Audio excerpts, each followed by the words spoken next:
আওয়ামী লীগকে তালিকা করার হুমকি দিয়ে লাভ নেই। মামলা হামলার ভয় পায় না এই দলের নেতাকর্মীরা। এমন যে কালকেই যেন ওনারা সরকার গঠন করবে আর আমাদেরকে ফাঁসির মঞ্চে। নেতাদের এক বক্তব্যের জবাবে এমনটাই জানিয়েছেন দলটির সভাপতিমণ্ডলীর সদস্য। আপনি নিজেই তো স্বৈরাচার। আপনি তো আসছেন অন্তর্বর্তীকালীন সরকার হওয়ার জন্য। আপনি তো রাজনৈতিক দল গঠন করার জন্য আসেন না। সম্মানিত দর্শক, আসসালামু আলাইকুম। আরেকটি নতুন ভিডিওতে আপনাদের স্বাগতম। আরেকটি গুরুত্বপূর্ণ ভিডিও নিয়ে আপনাদের সামনে হাজির হলাম। আপনারা দেখলেন ভিডিওর শিরোনাম, একটু পরে দেখতে পাবেন পুরো ভিডিওর শিরোনাম দেখে বুঝতে পারলেন যে ভিডিওটা কতটা গুরুত্বপূর্ণ এবং কোন বিষয়কে ইঙ্গিত করেছে। তাই না টেনে পুরো ভিডিওটা দেখার অনুরোধ রইল।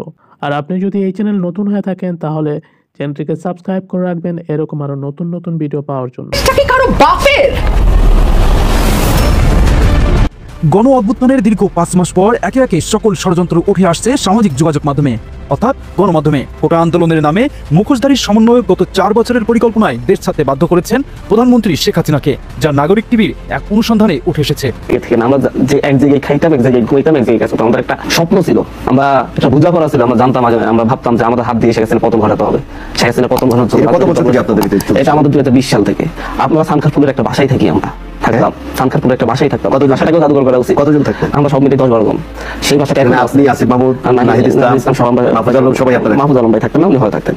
দেশে আমাদের অধিকাংশ, স্পেশালি আমার উত্তর থাকতো যে শেখ হাসিনা মুক্ত একদিনের বাংলাদেশ দেখে যাওয়া, শেখ হাসিনা বাংলাদেশে থাকা। আপনারা কোটা বিরোধী আন্দোলনটাকে আপনারা সবচেয়ে দেখেছিলেন যে এটাই হচ্ছে সাধারণ ছাত্রদেরকে জাগিয়ে তোলার একমাত্র বড় আন্দোলন। আমরা এটাকে সেই হিসেবে নিয়েছি এবং এটাকে আমরা সেই স্ট্রাকচারই করেছি। আপনাদের স্ট্রাকচারটা দেখবেন যে সমন্বয়ক স্ট্রাকচার করে আমাদের একটা মানে হচ্ছে কাউকে আমরা প্রধান দিই, সেখানে আমরা সকলকে নিয়ে এসেছি যাতে হচ্ছে এটা সর্বদলীয় একটা আন্দোলন আমরা রূপান্তর করতে পারি।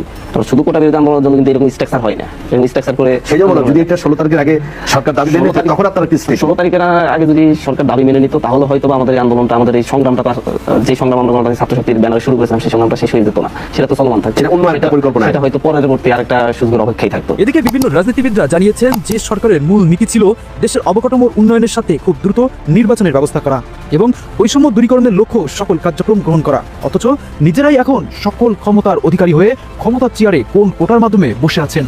এই যে যত আলোচনা শুনলেন, এর ভিতরে কি একবার শুনেছেন আপনারা গার্মেন্টস শ্রমিকের বেতন কত হবে, সে ন্যায্য মজুরি কিভাবে পাবে, আমন ফসল আসছে আমার কৃষক দাম পাবে কিনা? আপনি কি জানেন এই মুহূর্তে মধ্যবিত্ত 80 টাকার শাকে রাখি কেমন করে খাবে? কই সেই আলোচনা তো আসে না। এই যে যুব সমাজ বসে আছে, একবারে তো আলোচনা হলো না কর্মসংস্থান কেমন করে হবে।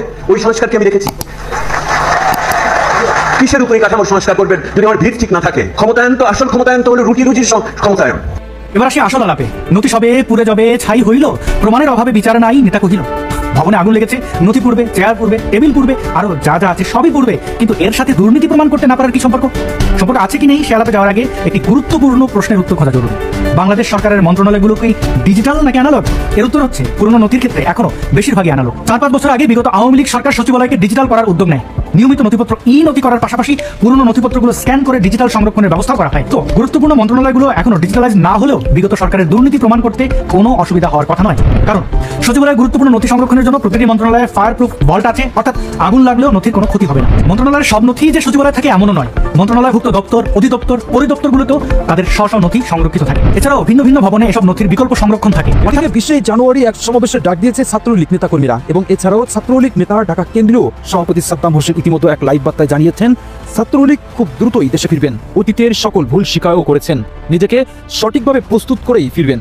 একই সঙ্গে এটি নির্দ্বিধায় আমি স্বীকার করি যে চলার পথে আমাদেরও ভুল ত্রুটি রয়েছে, সীমাবদ্ধতা রয়েছে। আমরা প্রতিজ্ঞা করছি অতীতের ভুল ত্রুটি, সীমাবদ্ধতা অতিক্রম এবং সংশোধন করি বাংলাদেশ ছাত্রলীগ আগামীতে তারুণ্যের স্বপ্ন পূরণের জন্য, শিক্ষার অধিকারের জন্য, মৌলিক মানবাধিকারের জন্য, গণতন্ত্রের জন্য লড়াই অব্যাহত রাখবে। আপনারা সমন্বয়, এখন শুনছি ছাত্ররা চাকরির জন্য বৈষম্য বিরোধী আন্দোলন করতে গিয়ে এখন ক্ষমতায় বসে গেছে।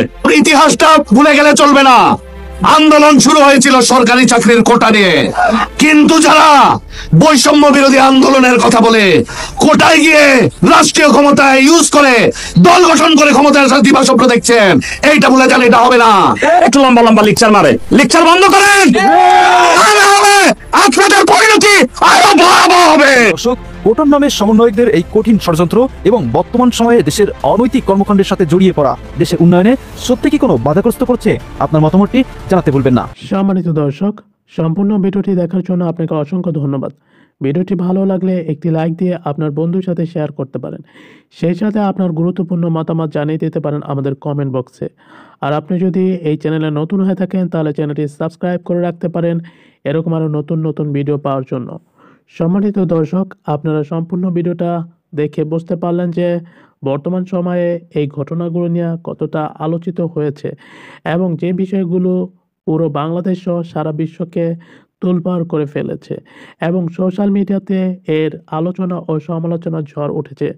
সম্মানিত দর্শক, এরকম ঘটনাগুলো যদি আপনি আরও পেতে চান তাহলে আমাদের চ্যানেলকে সাবস্ক্রাইব করে রাখুন এবং সেই সাথে পাশে থাকা বেল আইকনটি অন করে রাখতে পারেন।